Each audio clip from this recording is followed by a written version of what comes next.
Role of isolation in speciation.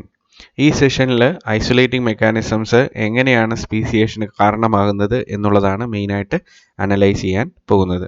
അപ്പോൾ ആദ്യമേ തന്നെ എന്താണ് ഐസൊലേഷൻ, അതിൻ്റെ ഡെഫിനിഷൻ എന്താണെന്നുള്ളത് നമുക്ക് നോക്കാം. Isolation is a segregation of the population of a species into smaller units so as to prevent interbreeding among themselves. ഒരു സ്പീഷീസിൻ്റെ ഒരു population, large population smaller units ആയിട്ട് സെഗ്രിഗേറ്റ് ചെയ്യുന്നു. ആ സെഗ്രിഗേറ്റ് ചെയ്ത് അല്ലെങ്കിൽ അവ ഐസൊലേറ്റഡ് ആയിട്ട് എക്സിസ്റ്റ് ചെയ്യുന്നു. ഐസൊലേറ്റഡ് ആയിട്ട് എക്സിസ്റ്റ് ചെയ്യുന്നത് കൊണ്ട് ഓരോ പോപ്പുലേഷനകത്തുള്ള ഇൻഡിവിജ്വൽസിനും മറ്റുള്ള പോപ്പുലേഷൻസിലുള്ള സെയിം സ്പീഷീസിൽ തന്നെയുള്ള ഇൻഡിവിജ്വൽസുമായിട്ട് ഇൻ്റർബ്രീഡ് ചെയ്യാൻ പറ്റാത്ത ഒരു അവസ്ഥ വരുന്നു എന്നുള്ളതാണ്. അപ്പോൾ ഇങ്ങനെ ഐസൊലേറ്റഡ് ആകുന്നത് കൊണ്ട് ഈ ഉണ്ടായ സ്മോൾ പോപ്പുലേഷൻസ് ജനറ്റിക്കലി ഡൈവേർജ്ഡ് ആകാൻ ഉള്ള സാധ്യതയുണ്ട്. അതിൻ്റെ അർത്ഥം ആ ഓരോ പോപ്പുലേഷനും സെപ്പറേറ്റ് ആയിട്ടുള്ള സ്പീഷീസ് ആയിട്ട് ട്രാൻസ്ഫോം ചെയ്യാനുള്ള സാധ്യതയുണ്ട്. So isolation can lead to speciation. ഐസൊലേഷനിൽ നിന്ന് പുതിയ സ്പീഷീസ് ഉത്ഭവിക്കാനുള്ള സാഹചര്യം ഉണ്ട്. ഇപ്പോൾ മോഡേൺ എവല്യൂഷണറി ബയോളജി പറയുന്നത് isolation is the necessary first step of evolution. Isolation ആണ് എവല്യൂഷൻ ഉണ്ടാകാനുള്ള ആദ്യത്തെ പടി എന്ന് പറയുന്നത്. ഇനി എന്തൊക്കെയാണ് ഐസൊലേറ്റിംഗ് മെക്കാനിസംസ്, അല്ലെങ്കിൽ ഒരു പോപ്പുലേഷനെ സെഗ്രിഗേറ്റ് ചെയ്യുന്ന മെക്കാനിസംസ് ഏതൊക്കെയാണ് എന്നുള്ളത് നമുക്കൊന്ന് മനസ്സിലാക്കിയെടുക്കാം. Any internal or external barrier that prevents the interbreeding between population can be considered as isolating mechanism. External ആയിട്ടോ ഇൻറ്റേർണൽ ആയിട്ടുള്ള ഏത് തരത്തിലുള്ള ബാരിയറും അത് പോപ്പുലേഷൻസ് പരസ്പരം ഇൻ്റർബ്രീഡ് ചെയ്യുന്നതിനെ പ്രിവെൻറ്റ് ചെയ്യുന്നുണ്ടെങ്കിൽ അതിനെ നമുക്ക് എന്തായിട്ട് കൺസിഡർ ചെയ്യാം? ഐസൊലേറ്റിംഗ് മെക്കാനിസംസ് ആയിട്ട് കൺസിഡർ ചെയ്യാം. ഇപ്പോൾ മെയിനായിട്ടും ഐസൊലേറ്റിംഗ് മെക്കാനിസംസ് രണ്ട് തരത്തിലുള്ള കാറ്റഗറിയിലാണ് വരുന്നത്. Geographic isolation, then reproductive isolation. ഈ റീപ്രൊഡക്റ്റീവ് ഐസൊലേഷൻ തന്നെ രണ്ടായിട്ട് സബ് ഡിവൈഡഡ് ചെയ്തിട്ടുണ്ട്: premating type and post mating isolation. Okay, അപ്പം ഇനി നമ്മൾ ഡിസ്കസ് ചെയ്യാൻ പോകുന്നത് ഈ ഐസൊലേറ്റിംഗ് മെക്കാനിസത്തിൻ്റെ ക്ലാസിഫിക്കേഷനാണ്. അപ്പോൾ ക്ലാസിഫിക്കേഷൻ ഒന്നുകൂടെ നമുക്കൊന്ന് നോക്കാം. Isolating mechanisms are divided into two broad categories, that is geographical isolation and reproductive isolation. Then reproductive isolation is subdivided into pre-mating isolating mechanism and post-mating isolating mechanisms.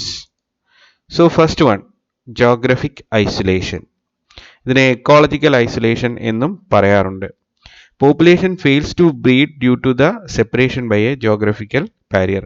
അപ്പോൾ ഇവിടെ large population, homogeneous ആയിട്ടുള്ള ഒരു സ്പീഷീസിൻ്റെ പോപ്പുലേഷനെ split ആക്കുന്നത്, segregate ചെയ്ത് smaller units ആയിട്ട് മാറ്റുന്നത് ഒരു geographical ബാരിയറാണ്. ഇപ്പോൾ ജോഗ്രഫിക്കൽ ബാരിയർ എന്ന് പറയുന്നത് എന്ത് വേണമെങ്കിലും ആകാം. The barrier might be a mountain, desert, water bodies, forest, etcetera. It plays a significant role in allopatric speciation. അപ്പോൾ സ്പീസിയേഷനകത്ത് നമ്മൾ അലോപാട്രിക് സ്പീസിയേഷനെ കുറിച്ച് പറഞ്ഞായിരുന്നു. ഒരു ജോഗ്രഫിക്കൽ ബാരിയറിൻ്റെ ഇൻഫ്ലുവൻസ് കൊണ്ട് സ്പീസിയേഷൻ നടക്കുകയാണെങ്കിൽ അതിനെ അലോപാട്രിക് സ്പീസിയേഷൻ എന്ന് പറയും. അപ്പോൾ ജോഗ്രഫിക്കൽ ബാരിയർ ഏതെങ്കിലും ഒരു പോപ്പുലേഷനകത്ത് സെഗ്രിഗേഷൻ ഉണ്ടാക്കുന്നെങ്കിൽ, പോപ്പുലേഷനെ പല സ്മോളർ ഗ്രൂപ്പ്സ് ആയിട്ട് സ്പ്ലിറ്റ് ചെയ്ത് ആ ഓരോ സ്മോളർ ഗ്രൂപ്പ്സും ജനറ്റിക്കലി ഡൈവേർജ്ഡ് ആകുന്നുണ്ടെങ്കിൽ ആ തരത്തിലുള്ള സ്പീസിയേഷനെ നമ്മൾ അലോപാട്രിക് സ്പീസിയേഷൻ എന്ന് പറയും. ഇപ്പോൾ ഇതിന് ഉദാഹരണമായിട്ട് ഇവിടെ ഒരു റാബിറ്റിൻ്റെ പോപ്പുലേഷൻ കൊടുത്തിട്ടുണ്ട്. ആൻസിസ്റ്റർ സ്പീഷീസ് പോപ്പുലേഷൻ എന്ന് പറയുന്നത് ഒരു ടൈപ്പാണ്. അപ്പോൾ അതിൻ്റെ ആ ഫർ കളർ വൈറ്റ് കളറായിട്ട് നിങ്ങൾക്ക് കാണാൻ സാധിക്കും. അതിൻ്റെ എക്സ്റ്റേണൽ മോർഫോളജി ഒന്ന് നോക്കി വെക്കുക. ഇനി ഈ ആൻസിസ്ട്രൽ സ്പീഷീസ് റാബിറ്റിൻ്റെ പോപ്പുലേഷനെ ഒരു ജോഗ്രഫിക്കൽ ബാരിയർ രണ്ട് ഗ്രൂപ്പായിട്ട് സ്പ്ലിറ്റ് ചെയ്യുന്നു. ആ ജോഗ്രഫിക്കൽ ബാരിയർ സ്പ്ലിറ്റ് ചെയ്ത് ഉണ്ടാകുന്ന രണ്ട് പോപ്പുലേഷൻസും എക്സിസ്റ്റ് ചെയ്യുന്ന എൻവയോൺമെൻറ്റൽ കണ്ടീഷൻ എന്ന് പറയുന്നത് എൻറ്റയർലി ഡിഫറൻ്റ് ആണ്.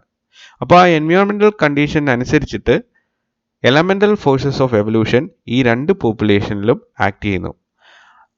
എലമെൻ്റൽ ഫോഴ്സസ് ആയിട്ടുള്ള എവല്യൂഷൻ്റെ forces, elemental forces of evolution എന്ന് പറയുന്നത് ഏതൊക്കെയാണ്? Mutation, natural selection, genetic drift, ഇതുപോലുള്ള ഡിസ്റ്റർബിംഗ് ഫാക്ടേഴ്സാണ്. അത് ജീൻ പൂളിൻ്റെ അല്ലിലിക് ഫ്രീക്വൻസിയിൽ വേരിയേഷൻസ് ഉണ്ടാക്കും. ഇപ്പോൾ ഈ പോപ്പുലേഷൻ തന്നെ രണ്ടായിട്ട് സ്പ്ലിറ്റ് ചെയ്തപ്പോൾ തന്നെ ജനറ്റിക് ഡൈവേഴ്സിറ്റിക്ക് ലോസ് ഉണ്ടായിട്ടുണ്ട്, അല്ലെങ്കിൽ വ്യത്യാസം ഉണ്ടായിട്ടുണ്ട്. ഫൗണ്ടർ എഫക്റ്റ് കൊണ്ട് അല്ലെങ്കിൽ ജനറ്റിക് ഡ്രിഫ്റ്റ് കൊണ്ട്. അപ്പോൾ ഇനി ഈ പർട്ടിക്കുലർ പോപ്പുലേഷനിൽ ഈ എലമെൻ്റൽ ഫോഴ്സസ് ഓഫ് എവല്യൂഷൻ ഒക്കെ ആക്ട് ചെയ്ത് കഴിയുമ്പോൾ ഇത് പതുക്കെ ഡൈവേർജ് ചെയ്യാൻ തുടങ്ങും. ഇപ്പോൾ നിങ്ങൾക്ക് ഇവിടെ കാണാൻ സാധിക്കും റൈറ്റ് സൈഡിലുള്ള ഗ്രൂപ്പ്, ആ ഗ്രൂപ്പിൻ്റെ ഫർ കളറിൽ വ്യത്യാസം വന്നിട്ടുണ്ട്. ആ വ്യത്യാസം ഉണ്ടാകാനുള്ള കാരണം നേരത്തെ പറഞ്ഞ ഡിസ്റ്റർബിംഗ് ഫാക്ടേഴ്സിൻ്റെ ഇമ്പാക്റ്റ് ആണ്. അതായത് മ്യൂട്ടേഷനും നാച്ചുറൽ സെലക്ഷനും ജനറ്റിക് ഡ്രിഫ്റ്റും ഒക്കെ ആക്ട് ചെയ്തത് കൊണ്ടാണ്. ഇനി കാലക്രമേണ ഈ ലെഫ്റ്റ് സൈഡിലുള്ള പോപ്പുലേഷനിലും മാറ്റമുണ്ടായി, റൈറ്റ് സൈഡിലുള്ള പോപ്പുലേഷനിലും മാറ്റമുണ്ടായി. അവ ജനറ്റിക്കലി കംപ്ലീറ്റ്ലി ഡിഫറെൻ്റ് ആയിട്ടുള്ള ഗ്രൂപ്പ്സ് ആയിട്ട് മാറി എന്നുള്ളതാണ്. അപ്പോൾ പുതിയ സ്പീഷീസ് എന്ന് പറയുന്ന കാറ്റഗറിയിലേക്ക് അവ മാറ്റപ്പെട്ടു. അപ്പോൾ ഈ സെപ്പറേഷൻ അല്ലെങ്കിൽ ഐസൊലേഷൻ അതിനെ രണ്ട് സ്പീഷീസ് ആക്കി മാറ്റി എന്നുള്ളതാണ്. അപ്പോൾ ആൻസിസ്ട്രൽ സ്പീഷീസ് ഒരു ബാരിയർ ഉപയോഗിച്ച് സ്പ്ലിറ്റ് ആവുന്നു. അവയിൽ എലമെൻ്റൽ ഫോഴ്സസ് ഓഫ് എവല്യൂഷൻ നടക്കുന്നു സബ് പോപ്പുലേഷൻസിൽ. ആ സബ് പോപ്പുലേഷൻസ് ജനറ്റിക്കലി ഡൈവേർജ്ഡ് ആകുന്നു. അത് പുതിയ സ്പീഷീസ് എന്ന് പറയുന്ന കാറ്റഗറിയിലേക്ക് മാറ്റപ്പെടുന്നു. ഇനി ഈ ബാരിയർ ഇവിടെ നിന്ന് മാറ്റപ്പെട്ട് കഴിഞ്ഞാൽ പോലും ഇവ പരസ്പരം എന്ത് ചെയ്യില്ല, ഇൻ്റർബ്രീഡ് ചെയ്യില്ല. കാരണം എന്താണ്? അവർ എൻറ്റയർലി ഡിഫറെൻ്റ് ആയിട്ടുള്ള സ്പീഷീസ് ആയിട്ട് മാറി എന്നുള്ളതാണ്. ഇപ്പം അല്ലോപാട്രിക് സ്പീസിയേഷനാണ് ജിയോഗ്രഫിക്കൽ ഐസൊലേഷൻ കൊണ്ട് ഉണ്ടാകുന്നത്. അല്ലോപാട്രിക് സ്പീസിയേഷൻ്റെ സ്റ്റെപ്സ് ഏതൊക്കെയാണെന്നുള്ളത് നമുക്ക് നോക്കാം.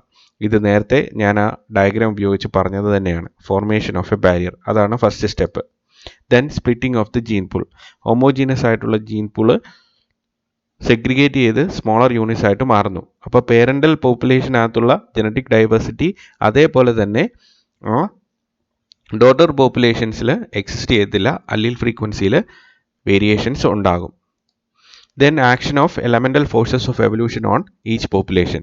ഓരോ പോപ്പുലേഷനിലും elemental forces of evolution, mutation, natural selection, genetic drift ഇതുപോലുള്ള ഡിസ്റ്റർബിംഗ് ഫാക്ടേഴ്സ് ഓപ്പറേറ്റ് ചെയ്യുന്നു. അപ്പോൾ അതിൻ്റെ റിസൾട്ടായിട്ട് ജനറ്റിക് ഡൈവർജൻസ് ഉണ്ടാവുന്നു.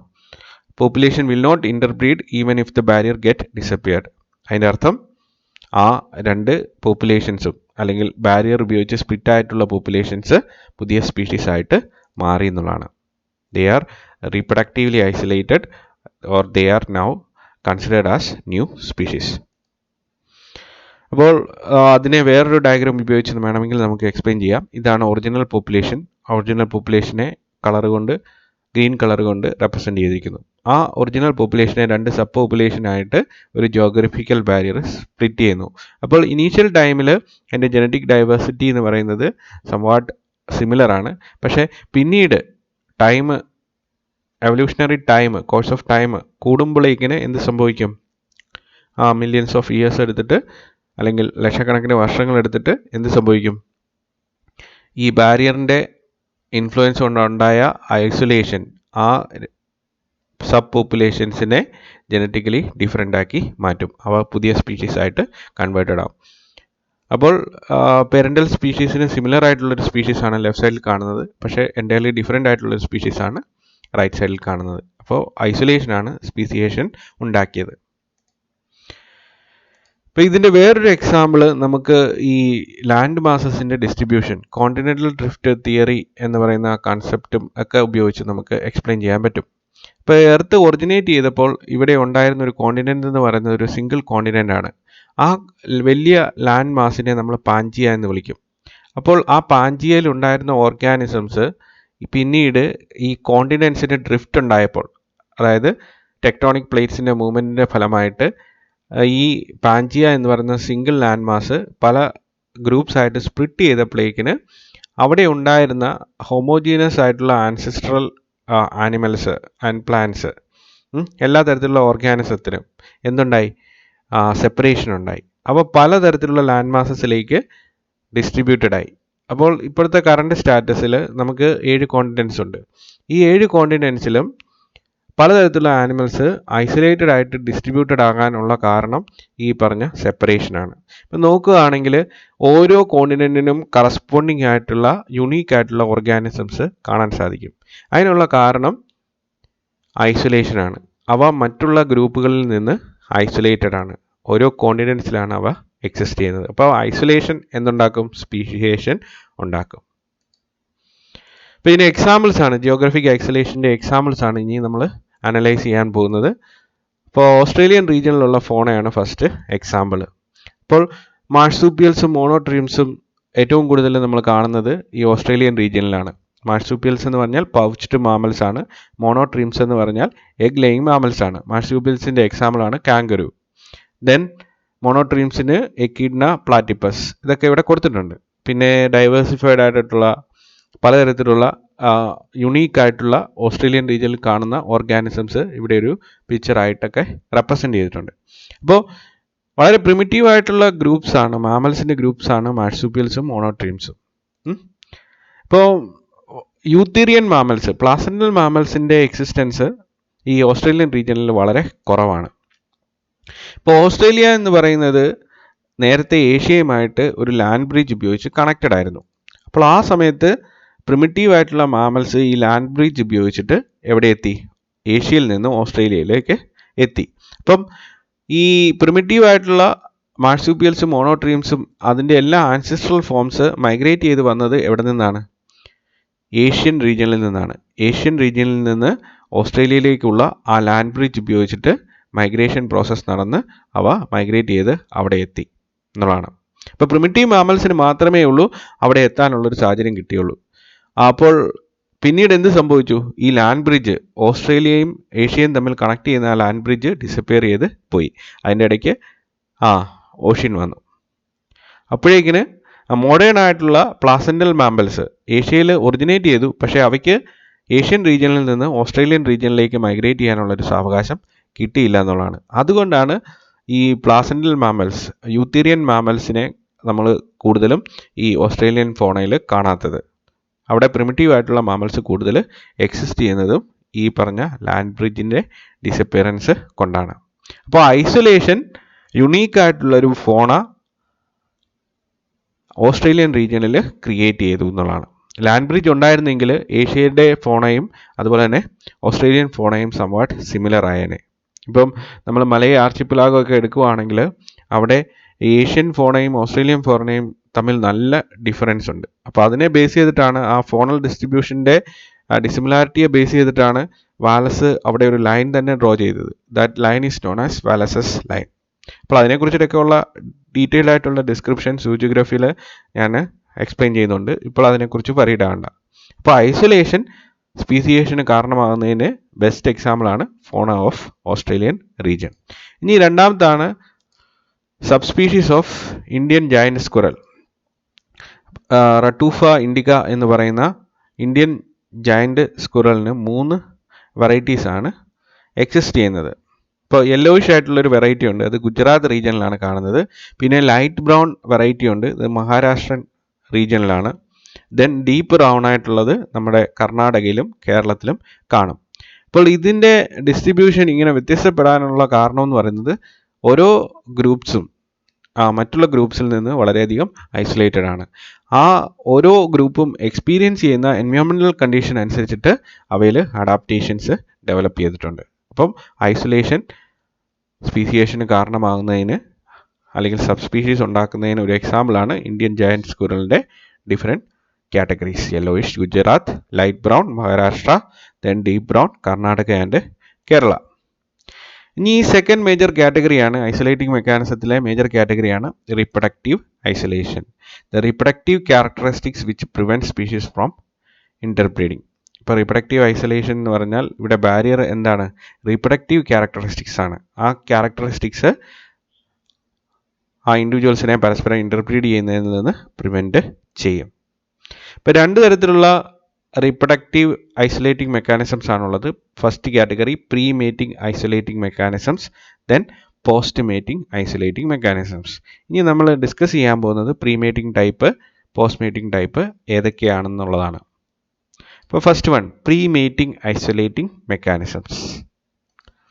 Factors which cause species to mate with their own kind. ഇപ്പോൾ pre mating isolating mechanisms work ചെയ്യുന്നത് കൊണ്ട് ഒരു സ്പീഷീസിലുള്ള ഇൻഡിവിജ്വൽസ് ആ സ്പീഷീസിലുള്ള ഇൻഡിവിജ്വൽസുമായിട്ട് മാത്രമേ എന്ത് ചെയ്യത്തുള്ളൂ? മേറ്റ് ചെയ്യത്തുള്ളൂ. മറ്റുള്ള സ്പീഷീസുമായിട്ടുള്ള ഇൻഡിവിജ്വൽസുമായിട്ട് അവർ റീപ്രൊഡക്റ്റീവ്ലി ഐസൊലേറ്റഡ് ആണ്. അപ്പോൾ പല കാറ്റഗറി ഉണ്ട്. ഫസ്റ്റ് കാറ്റഗറിയാണ് temporal isolation. Individuals of different species do not mate because they are active at different times of day or in different seasons. അപ്പോൾ ഓരോ ഓർഗാനിസത്തിനും ഒരു ഇപ്പം മനുഷ്യനല്ലാതെ മറ്റുള്ള ഓർഗാനിസത്തെ നമ്മൾ എടുക്കുകയാണെങ്കിൽ എല്ലാത്തിനും ആ ബ്രീഡിംഗ് സീസണും അതുപോലെ തന്നെ ബ്രീഡിംഗ് ടൈമും ഒക്കെ ഉണ്ട്. അപ്പോൾ അവർക്ക് ഡേക്കകത്ത് തന്നെ ഇന്ന ടൈം എന്നൊക്കെ പറഞ്ഞ് മീറ്റിങ്ങിന് വേണ്ടിയിട്ടുള്ള പ്രിഫറൻസുകളൊക്കെ ഉണ്ട്. അപ്പം പലതരത്തിലുള്ള സ്പീഷീസും പരസ്പരം മെയ്റ്റ് ചെയ്യാതിരിക്കാനുള്ള ഒരു കാരണം എന്ന് പറയുന്നത് അവയുടെ ബ്രീഡിംഗ് സീസണും അതുപോലെ തന്നെ മീറ്റിംഗ് ടൈമും ഒക്കെ വളരെ ഡിഫറെൻ്റ് ആണ്. ചിലതിന് ഇന്ന സമയത്താണെങ്കിൽ മറ്റേതിന് വേറൊരു സമയത്തായിരിക്കും. ചിലതിന് മൺസൂൺ സീസൺ ആണെങ്കിൽ ചിലതിന് സ്പ്രിംഗ് സീസൺ ആയിരിക്കും, ചിലതിന് വിൻ്റർ ആയിരിക്കും. അപ്പോൾ അതുകൊണ്ട് പരസ്പരം സ്പീഷീസ് തമ്മിലുള്ള ആ ഇൻ്റർബ്രീഡിംഗ് എന്ന് പറയുന്നത് പ്രിവെൻറ്റഡ് ആകുന്നു, റീപ്രൊഡക്റ്റീവ്ലി ഐസൊലേറ്റഡ് ആകുന്നു. ദെൻ രണ്ടാമതാണ് ecological isolation. Individuals meet in their preferred habitat and therefore do not meet individuals of other species with different ecological preferences. ഇപ്പോൾ ഓരോ ഓർഗാനിസത്തിനും അതിന് എക്സിസ്റ്റ് ചെയ്യാൻ ഇഷ്ടപ്പെടുന്ന ഒരു ടെറിട്ടറി ഉണ്ട്, ഒരു നോർമലായിട്ട് അവ എക്സിസ്റ്റ് ചെയ്യുന്ന ഒരു നാച്ചുറൽ ആയിട്ടുള്ള ഒരു ഹാബിറ്റാറ്റ് ഉണ്ട്. ആ ഹാബിറ്റാറ്റിൻ്റെ പുറത്തുള്ള ഇൻഡിവിജ്വൽസിനുമായിട്ട് മീറ്റ് ചെയ്യാൻ വേണ്ടിയിട്ടുള്ള ഒരു ഇഷ്ടം, ഒരു അവരുടെ ഭാഗത്തു നിന്ന് ഒരു ഇൻട്രസ്റ്റ് ഉണ്ടാവുന്നില്ല എന്നുള്ളതാണ്. അപ്പം അങ്ങനെ ആ ഹാബിറ്റാറ്റ് പ്രിഫറൻസ് ഉള്ളതുകൊണ്ട് അല്ലെങ്കിൽ ടെറിട്ടറി പ്രിഫറൻസ് ഉള്ളതുകൊണ്ട് ഇനി ഇൻട്രസ്റ്റ് ഉണ്ടെങ്കിൽ തന്നെ അവയ്ക്ക് മീറ്റ് ചെയ്യാനുള്ളൊരു ചാൻസ് കിട്ടുന്നില്ല എന്നുള്ളതാണ്. Individuals meet in their preferred habitat and therefore do not meet individuals of other species with different ecological preferences. അപ്പോൾ ഓരോ ഓർഗാനിസവും ഓരോ തരത്തിലുള്ള എൻവയോൺമെൻറ്റൽ കണ്ടീഷൻസ് ആണ് പ്രിഫർ ചെയ്യുന്നത്. അപ്പോൾ അതുകൊണ്ട് ഒരു സ്പീഷീസ് പ്രിഫർ ചെയ്യുന്ന ആ പർട്ടിക്കുലർ എൻവയോൺമെൻറ്റിലായിരിക്കില്ല മറ്റേ സ്പീഷീസ് എക്സിസ്റ്റ് ചെയ്യുന്നത്. അപ്പോൾ ഇവരുടെ ഹാബിറ്റാറ്റ് തന്നെ പരസ്പരം ഒരു രീതിയിലും യോജിക്കാത്തതായതുകൊണ്ട് അവർക്ക് മീറ്റ് ചെയ്യാനുള്ളൊരു സാഹചര്യം ഇല്ല. മീറ്റ് ചെയ്താൽ തന്നെ അവർ മീറ്റ് ചെയ്യുന്നില്ല. ഓക്കെ, അപ്പം that is called ecological isolation. ഇനി അടുത്താണ് behavioural isolation. Potential mates meet but choose members of their own species. ഇപ്പോൾ പരസ്പരം അവർ മീറ്റ് ചെയ്യുന്നു, ഡിഫറെൻറ്റ് സ്പീഷീസിലുള്ള ഇൻഡിവിജ്വൽസുമായിട്ട് മീറ്റ് ചെയ്യുന്നു, വളരെ റിലേറ്റഡ് ആയിട്ടുള്ള സ്പീഷീസിലുള്ള ഇൻഡിവിജ്വൽസുമായിട്ടും ഒക്കെ മീറ്റ് ചെയ്യാനുള്ള സാഹചര്യമുണ്ട്. പക്ഷേ അവരുടെ സ്വന്തം സ്പീഷീസിലുള്ള ഇൻഡിവിജ്വൽസുമായിട്ട് മാത്രമേ എന്ത് ചെയ്യുന്നുള്ളൂ, മേറ്റ് ചെയ്യുന്നുള്ളൂ, ഇൻ്റർബ്രീഡ് ചെയ്യുന്നുള്ളൂ എന്നുള്ളതാണ്. അപ്പോൾ അതിനുള്ള കാരണം ബിഹേവിയറൽ ആയിട്ടുള്ള ഐസൊലേഷനാണ്. അതായത് കോട്ട്ഷിപ്പ് ബിഹേവിയറിലൊക്കെ രണ്ടിൻ്റെയും സ്പീഷീസുകൾ തമ്മിൽ കോട്ട്ഷിപ്പ് ബിഹേവിയറിലും സെക്ഷുവൽ സെലക്ഷനിലും ഒക്കെ വ്യത്യാസം ഉണ്ടാകും. ഇപ്പോൾ സെക്ഷുവൽ സെലക്ഷൻ തിയറി പറഞ്ഞപ്പോൾ ഞാൻ പറഞ്ഞായിരുന്നു, അതായത് ഫീമെയിൽസ് സെലക്ടിങ് ഏജൻ്റായിട്ട് ആക്ട് ചെയ്യും, മെയിൽസ് അവരുടെ സെക്കൻഡറി സെക്ഷുവൽ ക്യാരക്ടേഴ്സിനെ ഫീമെയിൽസിൻ്റെ മുന്നിൽ പ്രദർശിപ്പിക്കും, അതിനെ ബേസ് ചെയ്തിട്ട് ഫീമെയിൽസ് അവരെ സെലക്ട് ചെയ്യും. അപ്പോൾ അങ്ങനെ വരുമ്പോഴേക്കിനും ഓരോ ഓർഗാനിസവും പ്രിഫർ ചെയ്യുന്ന ഈ മേറ്റിംഗ് റിച്വൽസ് ഒക്കെ ഉണ്ടല്ലോ, അതുപോലെ തന്നെ അവരുടെ സെക്കൻഡറി സെക്ഷുവൽ ക്യാരക്ടേഴ്സൊക്കെ എൻറ്റയർലി ഡിഫറെൻ്റ് ആയിരിക്കും. അതുകൊണ്ട് സ്വന്തം സ്പീഷീസിലുള്ള ഇൻഡിവിജ്വൽസിൻ്റെ ഈ മേറ്റിംഗ് റിച്വൽസും അവരുടെ സെക്കൻഡറി സെക്ഷുവൽ ഫീച്ചേഴ്സിനെയൊക്കെ അപ്രീഷിയേറ്റ് ചെയ്യാനും റെക്കഗ്നൈസ് ചെയ്യാനും പറ്റുന്നു, എതിർ സ്പീഷീസിലുള്ളതിനെ പറ്റുന്നില്ല. ഇനി മെക്കാനിക്കൽ ഐസൊലേഷനാണ്. മെക്കാനിക്കൽ ഐസൊലേഷനിലെ ഒരു അടുത്ത കാറ്റഗറിയാണ്. അപ്പോൾ അവിടെ മീറ്റ് ചെയ്യാൻ ഉള്ള കോപ്പുലേഷൻ അറ്റംപ്റ്റ് ചെയ്യുന്നു, പക്ഷേ transfer of sperms do not take place. Copulation is attempted but transfer of sperms do not take place. അതായത് രണ്ട് കാറ്റഗറിയിലുള്ള രണ്ട് സ്പീഷീസിലുള്ള ഓർഗാനിസം തമ്മിൽ പലതരത്തിലുള്ള ഈ റീപ്രൊഡക്റ്റീവ് സ്ട്രക്ചേഴ്സ് തമ്മിൽ ഇൻകോമ്പാറ്റബിലിറ്റീസ് ഉണ്ടായിരിക്കും. അവർ എൻറ്റയർലി ഡിഫറെൻ്റ് ആയിട്ടുള്ള ഈ റീപ്രൊഡക്റ്റീവ് സ്ട്രക്ചേഴ്സുമായിട്ടായിരിക്കും എക്സിസ്റ്റ് ചെയ്യുന്നത്. അപ്പോൾ അത് ഒരിക്കലും മാച്ച് ആവത്തില്ല, സ്യൂട്ട് ആവത്തില്ല. അപ്പം കോപ്പുലേഷൻ ഈവൻ അറ്റംപ്റ്റ് ചെയ്താൽ പോലും സ്പേമിൻ്റെ ട്രാൻസ്ഫർ നടക്കത്തില്ല. അപ്പം ഇത് ലാസ്റ്റ് കാറ്റഗറിയാണ് മെക്കാനിക്കൽ ഐസൊലേഷൻ. അപ്പം പ്രീമേറ്റിംഗ് ഐസൊലേറ്റിംഗ് മെക്കാനിസം എന്ന് പറയുന്നത് ജസ്റ്റ് മേറ്റിംഗ് പ്രൊസീജിയർ, ഇൻ്റർകോഴ്സ് എന്ന് പറയുന്ന സെക്ഷുവൽ ഇൻ്റർകോഴ്സ് എന്ന് പറയുന്നത് നടക്കാതെ വരുന്ന ഐസൊലേറ്റിംഗ് മെക്കാനിസംസ് ആണ്. അത് ഏതൊക്കെയാണ്? ടെമ്പറൽ ഐസൊലേഷൻ ഉണ്ട്, എക്കോളജിക്കൽ ഐസൊലേഷൻ ഉണ്ട്, ബിഹേവിയറൽ ഐസൊലേഷൻ ഉണ്ട്, മെക്കാനിക്കൽ ഐസൊലേഷൻ ഉണ്ട്. ഇനി അടുത്താണ് post mating isolating mechanisms. Factors which cos prevention of production of fertile offsprings even if the mating occurs between different species. അപ്പം സാധാരണ രീതിയിൽ ഒരേ സ്പീഷീസിലുള്ള ഇൻഡിവിജ്വൽസ് തമ്മിലേ ഉള്ളൂ മേറ്റിംഗ് അറ്റംപ്റ്റ് ചെയ്യത്തുള്ളൂ. അപ്പോൾ ചിലപ്പോൾ മേറ്റിംഗ് അറ്റംപ്റ്റ് ചെയ്യും, പക്ഷേ ഫെർട്ടൈൽ ആയിട്ടുള്ള ഓഫ്സ്പ്രിങ്സ് ഉണ്ടാവത്തില്ല, മേറ്റിംഗ് നടന്നാൽ പോലും. അപ്പോൾ അതിന് വേണ്ടിയിട്ടുള്ള പോസ്റ്റ് മേറ്റിംഗ് ഐസൊലേറ്റിംഗ് മെക്കാനിസംസ് ഏതൊക്കെയാണെന്നുള്ളത് നമുക്ക് നോക്കാം. ഒന്നാമതാണ് gametic incompatibility. Sperm transfer takes place but egg is not fertilised. അപ്പോൾ മെയില് ഫീമെയിലിൻ്റെ ജനറ്റിക് ട്രാക്കിലേക്ക് സ്പേമിനെ ട്രാൻസ്ഫർ ചെയ്യുന്നു. ഡിഫറെൻറ്റ് സ്പീഷീസ് ആണെന്ന് ഓർക്കണം. അതായത് ഹോഴ്സും ഡോഗിയും തമ്മിലുള്ള ഒരു ഇൻ്റർകോഴ്സിനെ കുറിച്ചാണ് നമ്മൾ പറയുന്നത്. Sperm transfer take place but egg is not fertilised. Egg fertilised ആകുന്നില്ല. അപ്പം രണ്ട് സ്പീഷീസ് ആയതുകൊണ്ട് ഈ പറഞ്ഞ ഗ്യാമേറ്റ് തമ്മിൽ എന്തില്ല, കോമ്പാറ്റബിലിറ്റി ഇല്ല. അതായത് ഒരു സ്പീഷീസിൻ്റെ എഗ്ഗിനെ ആ സെയിം സ്പീഷീസിൽ തന്നെ ഉള്ള സ്പേം മാത്രമേ എന്ത് ചെയ്യത്തുള്ളൂ, ഫെർട്ടിലൈസ് ചെയ്യത്തുള്ളൂ. അപ്പോൾ ലോക്ക് ആൻഡ് കീ പോലെ തന്നെ അത് ഇവോൾവ് ചെയ്തിരിക്കുന്ന സ്ട്രക്ചേഴ്സാണ്. അപ്പോൾ വേറൊരു സ്പീഷീസിൻ്റെ ഗ്യാമേറ്റ്സ് പരസ്പരം എന്താണ്, കോമ്പാറ്റബിൾ അല്ല എന്നുള്ളതാണ്. അപ്പോൾ അതുകൊണ്ട് ഫെർട്ടിലൈസേഷൻ നടക്കുന്നില്ല. അപ്പോൾ ട്രാൻസ്ഫർ ഉണ്ട്, സ്പേം ട്രാൻസ്ഫർ ഇജാക്കുലേഷൻ സംഭവിക്കുന്നുണ്ട്, പക്ഷേ ഫെർട്ടിലൈസേഷൻ നടക്കുന്നില്ല. ഇനി അടുത്താണ് സൈഗോട്ടിക് മോർട്ടാലിറ്റി എന്ന് പറയുന്നത്. അപ്പോൾ എഗ്ഗ് ഫെർട്ടിലൈസ്ഡ് ആവുന്നു.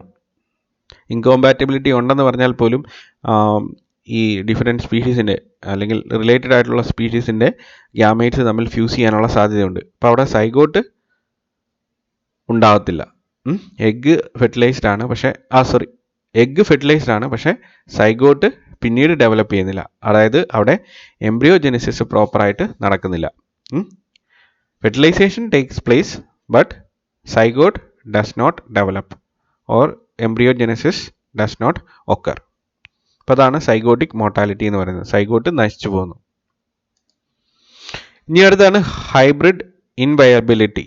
അപ്പോൾ ഹൈബ്രിഡ് എംബ്രിയോസ് ഉണ്ടാവുന്നു, ബട്ട് അതിൻ്റെ വയബിലിറ്റി എന്ന് പറയുന്നത് ലിവിങ് എബിലിറ്റി, സർവൈവ് ചെയ്യാനുള്ള എബിലിറ്റിയാണ് നമ്മൾ വയബിലിറ്റി എന്ന് പറയുന്നത്. അപ്പോൾ വയബിലിറ്റി എന്ന് പറയുന്നത് വളരെ കുറവായിരിക്കും. അപ്പോൾ അങ്ങനെ വരുമ്പോഴേക്കിന് ഈ ഹൈബ്രിഡ്സ് ഡെഡായി പോകുന്നു. അപ്പോൾ ഹൈബ്രിഡ്സ് എംബ്രിയോസ് ഉണ്ടാകുന്നു, പക്ഷേ അവർ സർവൈവ് ചെയ്യുന്നില്ല. അവയുടെ വയബിലിറ്റി എന്ന് പറയുന്നത് വളരെ കുറവാണ്, ഇൻവയബിൾ ആണ്. ഇനി അടുത്താണ് hybrid sterility. Hybrid is viable. അതായത് ഹൈബ്രിഡ് ജനിക്കുന്നു, അവ ജീവിക്കുന്നു, പക്ഷേ റിസൾട്ടിങ് അഡൽട്സ് എന്ന് പറയുന്നത് സ്റ്റെറൈലായിരിക്കും. Hybrid is viable but resulting adults are sterile. Okay, അപ്പോൾ അതിന് എക്സാമ്പിളായിട്ട് നമുക്ക് മ്യൂളിനെയും ലൈഗറിനെയൊക്കെ എടുക്കാം. ഹോഴ്സും ഡോഗിയും തമ്മിലുള്ള മീറ്റിങ്ങിൻ്റെ ഫലമായിട്ടുണ്ടാകുന്നതാണ് മ്യൂള്. പിന്നെ ലയണും ടൈഗറും തമ്മിലുള്ള മീറ്റിങ്ങിൻ്റെ ഫലമായിട്ടുണ്ടാകുന്നതാണ് ലൈഗർ. ഇവയെല്ലാം എന്തായിരിക്കും, സ്റ്റെറൈൽ ആയിരിക്കും എന്നുള്ളതാണ്. അപ്പോൾ ഇവ ജീവിക്കുന്നതിന് ഇവർക്ക് പ്രശ്നങ്ങളൊന്നുമില്ല. അഡൽട്ട് അവർ സർവൈവ് ചെയ്യും, പക്ഷേ അവർ സ്റ്റെറൈലാണ്. അടുത്ത ജനറേഷനിലേക്ക് ഈ ഹൈബ്രിഡ് ആയിട്ടുള്ള ജനറ്റിക് മേക്കപ്പ് ട്രാൻസ്ഫർ ചെയ്യാൻ അവയ്ക്ക് പറ്റത്തില്ല. ഇപ്പോൾ ഹൈബ്രിഡ് ഇൻവയബിലിറ്റിയും ഹൈബ്രിഡ് സ്റ്റെറിലിറ്റിയും തമ്മിലുള്ള വ്യത്യാസം വളരെ മാർജിനലാണ്. ഒന്നാമത്തേതിനകത്ത് ഹൈബ്രിഡ് എംബ്രിയോസ് ഉണ്ടാകുന്നു, ഹൈബ്രിഡ് ഇൻവയബിലിറ്റിക്കകത്ത് ഹൈബ്രിഡ് എംബ്രിയോസ് ഉണ്ടാകുന്നു, പക്ഷേ ആ എംബ്രിയോസ് വയബിൾ ആകുന്നില്ല, അവ സർവൈവ് ചെയ്യുന്നില്ല. ഇനി ഹൈബ്രിഡ് സ്റ്റെറിലിറ്റി എന്ന് പറഞ്ഞാൽ അങ്ങനെയല്ല. ഹൈബ്രിഡ്സ് ആ എംബ്രിയോസ് വയബിൾ ആണ്, അതിൽ നിന്ന് ഓർഗാനിസം ഉണ്ടാകുന്നു, പക്ഷേ റിസൾട്ടിങ് അഡൽട്സ് എന്ന് പറയുന്നത് സ്റ്റെറൈലാണ്. ഇനി അടുത്താണ് hybrid break down. First generation F1 hybrids are viable and fertile, but further hybrid generations F2 and back crosses may be inviable or sterile. അപ്പോൾ ആദ്യത്തെ ജനറേഷൻ, അതായത് രണ്ട് സ്പീഷീസ് തമ്മിൽ ക്രോസ് ചെയ്തുണ്ടാകുന്ന ഫസ്റ്റ് ജനറേഷൻ ഹൈബ്രിഡ് എന്ന് പറയുന്നത് വയബിൾ ആണ്, അതുപോലെ തന്നെ ഫെർട്ടൈലുമാണ്. പക്ഷേ സെക്കൻഡ് ജനറേഷനും അതുപോലെ തന്നെ ബാക്ക് ക്രോസസും, അതായത് പേരൻ്റൽ ജനറേഷനുമായിട്ടുള്ള പേരൻ്റൽ സ്പീഷീസുമായിട്ടുള്ള ക്രോസും അത് ഇൻവയബിൾ ആണ്, സ്റ്റെറൈലാണ്. അപ്പോൾ ഈ കേസിലും എന്താണ്, ഒരു റീപ്രൊഡക്റ്റീവ് ആയിട്ടുള്ള ഐസൊലേഷൻ സംഭവിക്കുന്നു. രണ്ട് സ്പീഷീസിനെ തമ്മിൽ ഇൻ്റർബ്രീഡ് ചെയ്യാൻ മേലാത്ത ഒരു ബാരിയർ ക്രിയേറ്റ് ചെയ്യപ്പെടുന്നു. ഇപ്പോൾ ഇവിടെ ഹൈബ്രിഡ് ബ്രേക്ക് ഡൗൺ ശ്രദ്ധിക്കുക. F1 ഹൈബ്രിഡ്സ് വയബിൾ ആണ്, ഫെർട്ടൈലാണ്. പക്ഷേ F2 ജനറേഷൻസ് എന്ന് പറയുന്നത്, ഫർദർ ഹൈബ്രിഡ്സ് എന്ന് പറയുന്നത് അവർ ഇൻവയബിൾ ആണ്, അതുപോലെ തന്നെ സ്റ്റെറൈലായിരിക്കും. അപ്പോൾ ഇതൊക്കെയാണ് പോസ്റ്റ് മേറ്റിംഗ് ഐസൊലേറ്റിംഗ് മെക്കാനിസംസ്. ഏതൊക്കെയാണ്? Gametic incompatibility, zygotic mortality, hybrid inviability, hybrid sterility, then hybrid break down. ഇനി എന്താണ് ഐസൊലേഷൻ്റെ significance? Isolation is the necessary first step involve in evolution. അപ്പോൾ it can lead to speciation. അപ്പോൾ isolation കൊണ്ട് speciation ഉണ്ടാവും. Necessary first step involve in evolution. ഇപ്പോൾ modern evolutionary biology ഇതിനെ വളരെ സിഗ്നിഫിക്കൻ്റ് ആയിട്ടാണ് കൺസിഡർ ചെയ്യുന്നത്. Promote genetic diversity. Genetic diversity ഉണ്ടാകാനുള്ള ഒരു കാരണമാണ്. Then main cause of divergent evolution and adaptive radiation. ഇപ്പോൾ ഒരു ആൻസെസ്ട്രൽ സ്റ്റോക്ക് പല ഗ്രൂപ്പായിട്ട് സ്പ്ലിറ്റായി ഐസൊലേറ്റഡ് ആയി അവയിൽ ജനറ്റിക് ഡൈവർജൻസ് ഉണ്ടായി അവ പുതിയ തരത്തിലുള്ള അഡാപ്റ്റീവ് ഫീച്ചേഴ്സ് കാണിക്കുന്ന ഒരു ഫോം ഓഫ് എവല്യൂഷനാണ് ഡൈവർജൻ്റ് എവല്യൂഷൻ എന്ന് വിളിക്കുന്നത്. അപ്പോൾ ആ മെക്കാനിസത്തെ നമുക്ക് അഡാപ്റ്റീവ് റേഡിയേഷൻ എന്ന് പറയാം. അപ്പം ഈ അഡാപ്റ്റീവ് റേഡിയേഷനും ഡൈവർജൻ്റ് എവല്യൂഷനും ഒക്കെ ഉണ്ടാകാനുള്ള മെയിൻ കാരണം എന്ന് പറയുന്നത് ഐസൊലേഷനാണ്. അപ്പോൾ ഇതൊക്കെയാണ് ഐസൊലേറ്റിംഗ് മെക്കാനിസത്തിൻ്റെ മെയിനായിട്ടുള്ള സിഗ്നിഫിക്കൻസ്. അപ്പോൾ ഐസൊലേഷൻ ലീഡ്സ് ടു സ്പീസിയേഷൻ, അതാണ് ഏറ്റവും ഇമ്പോർട്ടൻ്റ് ആയിട്ടുള്ള ഒരു ക്രൈറ്റീരിയ എന്ന് പറയുന്നത്. അപ്പോൾ isolation evolutionary transformation point of വ്യൂവിൽ പറയുകയാണെങ്കിൽ ഏറ്റവും ഇമ്പോർട്ടൻ്റ് ആയിട്ടുള്ള ഒരു പ്രോസസ്സാണ്. നമ്മൾ എലമെൻ്റൽ ഫോഴ്സസ് ഓഫ് എവല്യൂഷൻ പറയുമ്പോഴേക്കിന് mutation, natural selection, genetic drift ഒക്കെ പറയും. അതിൻ്റെ കൂട്ടത്തിൽ തന്നെ വളരെ പ്രൈം ഇമ്പോർട്ടൻസ് കൊടുത്ത് നമ്മൾ കൺസിഡർ ചെയ്യേണ്ട ഒരു മെക്കാനിസം തന്നെയാണ് ഐസൊലേഷൻ.